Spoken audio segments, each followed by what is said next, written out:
He studied medicine at the University of St. Eustatius.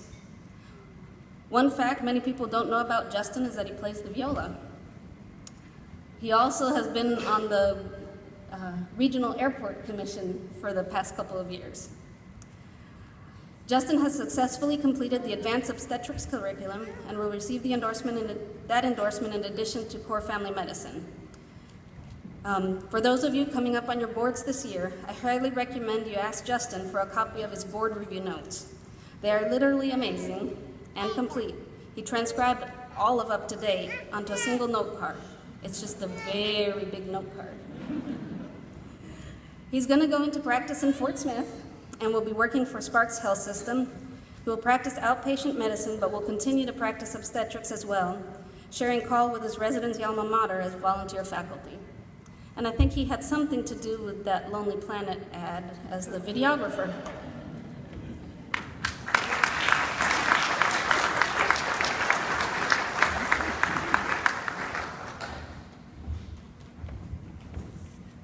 Well, it took many years to get here, so please humor me with the time that I spent speaking with you tonight. Like Dr. Irish said, my name is Justin Morris. I am from El Dorado, and today marks the end of a very long, difficult, but exciting chapter in my life. Fortunately, there are more chapters to come, and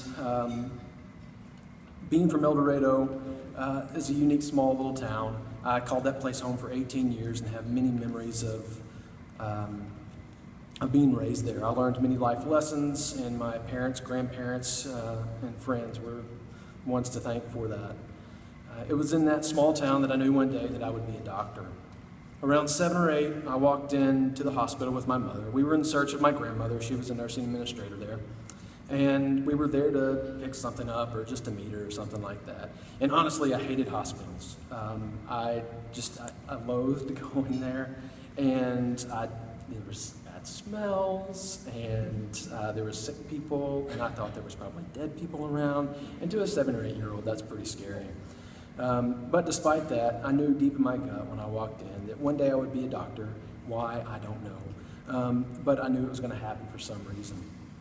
So years went by, and sciences were really intriguing to me, and the human body was pretty interesting. So I graduated high school and went off to college. A new phase of life that I really wasn't too fond of yet either. I was pretty fond of being at home in a small town and being comfortable. But my mother told me that it would be okay and that I should try another semester. My father spoke with me, and he gave me some uplifting encouragement that I really desperately needed. For those encouraging words, I'm forever grateful.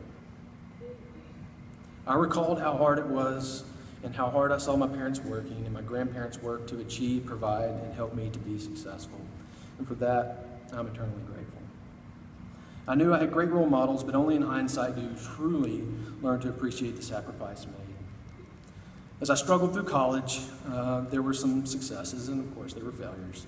I worked hard to make it through, but before finishing, I found my best friend, my wife, Liz. And after applying several times to UAMS medical school through that whole process, I wasn't admitted, and I was pretty torn. I had a passion to be a doctor, and it's something that I worked hard to achieve.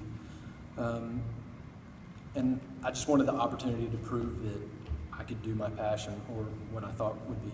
My wife gave me the encouragement to push on with another path, and for that encouragement, I'm forever grateful. Before figuring out the new path in 2006, I met with the Dean of Students at UAMS in Little Rock to discuss why I was having difficulty to get in to medical school. We discussed average test scores, good interviews, but nothing outstanding that really separated me from the others with higher scores. Toward the end, he told me, "You will never become a doctor, so I urge you to find another profession." I was torn, but I knew he was wrong, so very wrong. I worked another year or so in the real world, and in 2007 I applied to a medical school in the Caribbean, just a new, different path to the same end. I considered it really my last shot. I was accepted in November of 2007, and shortly my wife and I packed all of our things and we moved to the island of Dominica that Nicola was talking about earlier.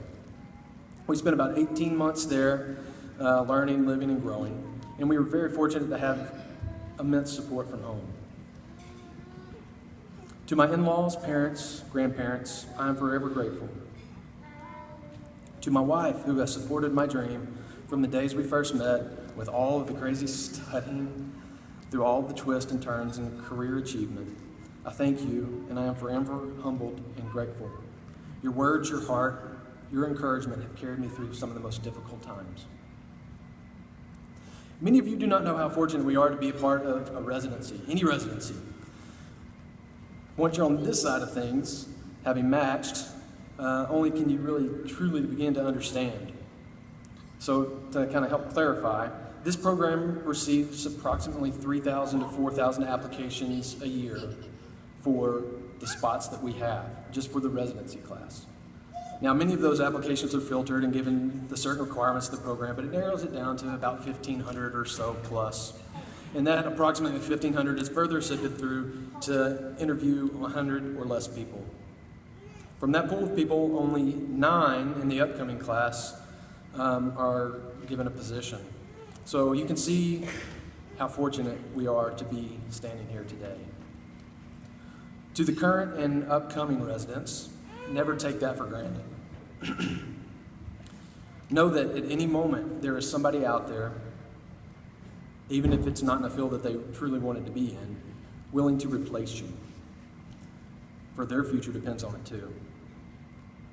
Be grateful that you have faculty and staff that are willing to help you achieve knowledge and training for the betterment of the profession of family medicine. There can be far better jobs in our profession, but these individuals choose to be here and to help you. Don't make their life hard. Understand that you don't know everything. Nobody knows everything. Take each day in stride and focus on to learn something new daily. Admit when you're wrong and work to understand why. Correct it and learn to teach someone else so that they may learn from your mistake too. Never attempt to cover anything up. Be the adult that you are and fix it accordingly. For those who are schemers and work to incite chaos, fear, slander, and gossip, grow up. Everyone, including your... I think I'll pay for that. Everyone, including your patients, knows who you are. In your greedy quest to become ahead, you only put yourself and sometimes your peers further behind. Remember, we, your colleagues, are your professional references for your future employment. We will tell the truth. Please recall what I've noted before about being grateful for your position to be here. Learn from wisdom, different skill sets, and other practicing styles. Adapt that to yourself and use what will make you successful and the best. I would like to thank the nurses and staff that have helped me through this period of time in my life. Thank you to anybody that's ever been a part of the Blue Team. Christy, Tricia, Deborah, Susan, Selena, Ingrid, Betty, Sandra, Lolita. I don't speak Spanish, so that has been a huge blessing for those who do and can interpret. If you've ever been a part of Blue Team, I truly thank you, because we have a lot of people that kind of float through. Thank you to my mentor, Dr. Isley, for your drive for excellence, an example of a wonderfully large and charismatic heart, or something to be admired. Thank you to other wonderful faculty, Drs. Clardy, Keene, Imran, Cramp, Lane, Tim and Elisa Spradlin, both Dr. Acklins, Dr. Price and Dr. Steed whenever he was here, and also Dr. Vincent. Thank you for your tireless efforts to help make us better and for your wisdom, life lessons, specific skill sets and stories. For those who believed in me and encouraged and fought for me when things seemed impossible, I am forever grateful. Words cannot express enough for the friendships formed and the lessons learned. We have had, if you can appreciate them, some truly great times over the course of the 3 years, and I'm grateful for the successes and the mistakes in order to learn and grow. So to the man at UAMS in Little Rock who told me I would never be a doctor, I did not do it alone. I climbed to this achievement through the hard work, determination, and the hard work of so many others by way of their encouragement and sacrifices. Tonight I graduate from a phenomenal program, a UAMS program, and I am humbled to have ever been a part given the improbability that I stand before you today. I encourage you all to be an example and encouragement to others. Always tell an underdog that they will win.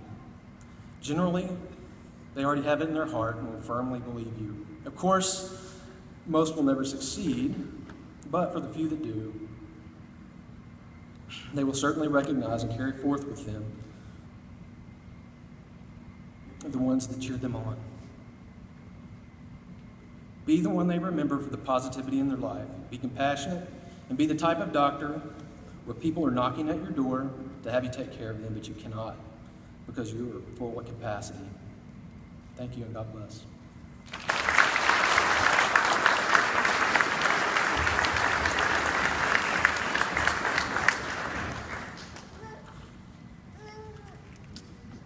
And last but not least, Marufa Saman.